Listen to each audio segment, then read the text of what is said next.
Hey there folks, welcome to Spectrum Pulse. We talk about music, movies, art, and culture. And today we're going to be talking about the newest album from Steven Wilson, titled Hand Cannot Erase. So by now the majority of you know that I'm a fan of progressive rock and metal, and as such it shouldn't really be a surprise that one of my favorite acts in that vein coming out of its brief revival in the 90s was Porcupine Tree. While I wouldn't say every album they dropped was absolutely stellar, there are definitely moments that were indulgent, overwrought, or experiments that didn't quite come together as you would expect in progressive rock. They had a unique sound that really distinguished them from their roots while still calling back to their past, and they wrote some truly gorgeous material and great albums. So when their frontman and mastermind Steven Wilson split off to go solo, I was optimistic. The man was a gifted songwriter and he had a pretty solid voice too. I had reason to expect good results. But my reception to the 3 albums that Steven Wilson released since Porcupine Tree has been, well, complicated. A comparison that I've made in the past between Steven Wilson has been to Kanye West. Stay with me on this, it makes sense. And that they're both musical geniuses with a unique sound. They both use plenty of vocal effects to accent their personalities, probably more than they really should. They both can be very introspective in releasing vulnerable and evocative records that overshare too much. And they both can be kind of insufferable. I might have liked Insurgents, and I respect his commitment to audio fidelity and dynamics. But Steven Wilson only releasing a digital copy as Flash, which can't be played on most players, and then making a short film where he smashed iPods, it reeked of pretentiousness in the worst possible way. And that would have been fine if the music was good, and for the most part it was decent enough, I guess. But then he followed up with a more jazzy experiment, Grace for Drowning, which, let me stress, was not a bad album, but it pushed Steven Wilson's more indulgent side to the forefront and my patience to the absolute limit. And it lacked a lot of cohesion to really excuse all of it. Once again, not a bad album, but not exactly a good one either. Now fortunately, he pulled things tighter together the significantly stronger Raven That Refused to Sing in Other Stories, which I found to be a good, if not great album. And with this upcoming album, Steven Wilson stated that he was moving more towards electronic or even pop music structures. And that was intriguing, especially when he described the themes and inspirations and the story that he was trying to tell with this album. And hell, even though his solo work hasn't always gripped me, I'm still a fan of the guy. So I made sure to check out Hand Cannot Erase. What do we get here? Well, it's a damn interesting record, that's for sure, and one that is drenched in odd contradictions. It's just as layered and complex as many of Steven Wilson's other works, but it's also probably his most pop-friendly release ever with some of his absolute best hooks. It calls back more starkly to his 70s progressive rock influences than ever before, and yet it's also decidedly his most modern album. It's a record that has a greater cast of characters and might be one of the few times he has ever included a second vocalist, let alone a female singer, and yet thematically it's a record that's exploring anonymity and loneliness. It's easily one of the most lightweight and bright albums that Steven Wilson has ever released throughout his career with any band, and yet it's a story about death, loss, separation, and the tragedy of the unknown and the unremembered. And yet, at the end of the day, while I think this is a great album, it didn't quite hit me as strongly as I was hoping for outside of certain moments. I know it's a little bit frustrating. It's still a great album, let me stress this, but it's just a step or so away from being an outright classic, and that does bug me a little bit. I really want to love this. So let's start with the elements you knew were going to be great going into a Steven Wilson production. The production and the instrumentation. The man's production is some of the best in the industry, bar none, for capturing fantastically smooth melodic texture from acoustic guitars, keyboards, and piano, the gorgeous moments of strings and flutes, a mellotron and Chapman stick, instruments you rarely hear, and interweaving guitar and bass melodies with carefully positioned layering that show a commitment to musical dynamics that I absolutely love. You don't always get raw edges with this approach, although some of the more riotous organ and guitar solos are balanced with some real sizzling grooves that do have some surprising impact, which I did like, but instead you have more gorgeously composed, intricate pieces where every single element has its own purpose. And yet if the one thing Steven Wilson has taken from his work with jazz is energy, it definitely plays to his advantage here, showing up a much stronger tendency to switch up his more composed and refined elements with wilder edges. The stuttered organ and bass solo in the back half of 3 Years Older, the mechanical groove of Perfect Life that blends into the shimmering choral swell, the organ bass guitar melodic interpolations for the solo on Routine, which was really impressive, the eerie spiraling waves of organ-soaked progressive darkness on Home Invasion that transitions into one of the funkiest tracks that Steven Wilson has ever written, the mellotron and guitar solo on Regret 9, the eerie creeping dark of Ancestral punctuated with this skittering rhythm before breaking into a hard rock song with a gradually swelling and intensifying tempo, and, of course, the aching, swelling, incredibly tragic reprise of Routine that comes through in Happy Returns, one of the best songs on the album. And then there's the title track, which might be one of the best pop-flavored prog rock songs that I've ever heard.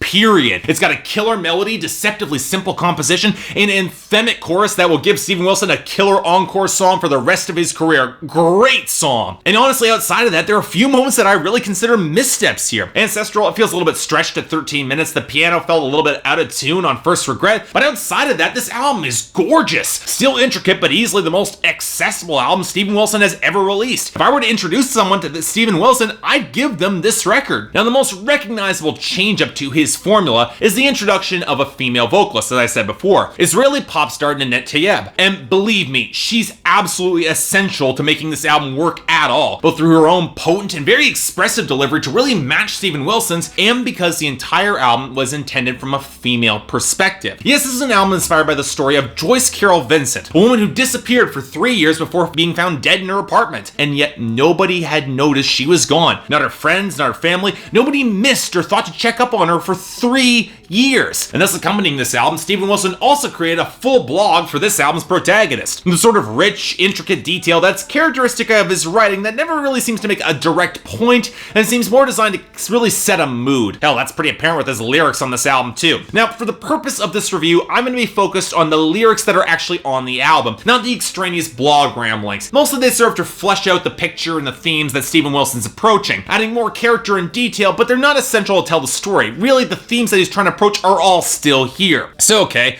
what story is he trying to tell? Well, it's similar to that of Joyce Vincent. A woman, seemingly out of nowhere, disappears for 3 years and nobody seems to notice. Yet this disappearance isn't really caused by death, but by her own free will to withdraw from the spotlight and observe rather than be observed. And much of this album goes into fleshing out that character and why she might do that. A vanished sister, a board of romances that kind of fall flat in the face of her desire to be alone, misspent opportunities, why interact with a world that she's got no stake in. And as something of an introvert myself in the age of the internet, I get that. And I really do appreciate the assertion that just because love might not be actively shown every single day, it doesn't mean that it's not there. That's a really potent expression. I really appreciated that. And when there is a certain euphoria that comes with the escape of knowing you can be invisible and you can be static and you let the world move around you, there's power, even timelessness and anonymity, encapsulating a moment in time that can never be stripped away as long as you hold on to it and refuse to interact with anyone else. And thus, of course, Steven Wilson draws a parallel with the internet, an easy window to the outside world for you to observe moments in time and only involve yourself as you choose. And yet, it's not exactly surprising that he shows such a toll that such an isolation can take. As much as you might find ways to subsist in your own little world, hold on to your moment, the rest of the world will move around you and move past you. The running metaphor of ghosts becomes all the more sharp and relevant on this album, except our protagonist isn't being haunted by anything that's all that spiritual, but by the ghost of who or what she could have become if she had chosen to interact with the uncaring world. If you choose to ignore it, the world will ignore you back. And as the album continues, you can feel that real strain on her consciousness. But it's also here that I've got the one real problem with this album. For as much as we might get fragments of motivation to why the protagonist chooses to vanish from human contact, as an audience, she's a bit of a difficult character with whom to really connect, especially considering that Steven Wilson didn't step away from the microphone and give his female co-star more of an active role. I get using him when singing from the third person on songs, but you know what? She should have been the face of this album, especially when it's plainly being sung from the first person. It could have been a lot stronger. But you know what? Going beyond that, as introverted as I personally can get, the catharsis that comes with just observing, that fades quickly. At least for me. I mean, most of society actually wants to change the world, involve themselves in the world. And there's a certain futility to sheer detachment from it all, especially when it's so heavily established early on for her character. I mean, as someone who has lived on his own for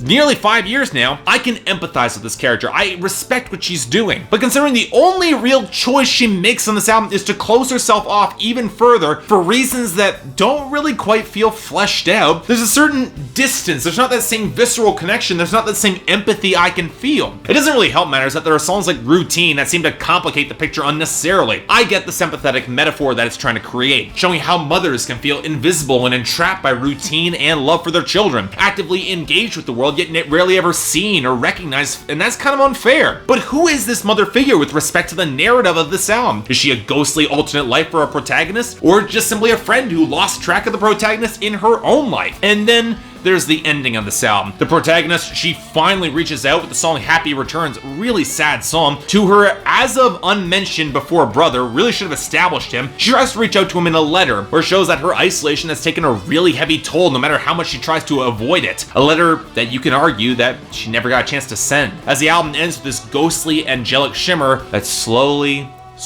fades into silence. And I shouldn't have to tell you what that means. So yeah, to conclude, man, these are the tough albums, because for the most part, this record is absolutely stunning. A tragic story with a ton of nuance that's well told and gorgeously orchestrated. And as I said at the very start, I really want to say this record is a classic. There are definitely a fair few songs that have the composition and memorable moments to earn it, some of the best of Steven Wilson's career, but it's not clicking for me on a deeper emotional level that makes an album classic for me, which means it's getting an extremely strong 8 out of 10 and definitely a high recommendation. I predict this album as being kind of divisive among Steven Wilson fans. It's not as dark or as heavy as his previous work, and the more pop and electronic elements I can imagine will annoy some people. But trust me when I say, if you're a fan of progressive rock, or you know what, even if you're looking for more of an entry point from outside of the genre, you definitely want to check out Hand Cannot Erase. You want to check out this album. You won't regret it. So yeah, thanks a lot for watching. If you'd like to like and subscribe, I'd be more than grateful. If there's anything else I might be able to do to improve my presentation, or any other albums coming out that you want me to take a look at,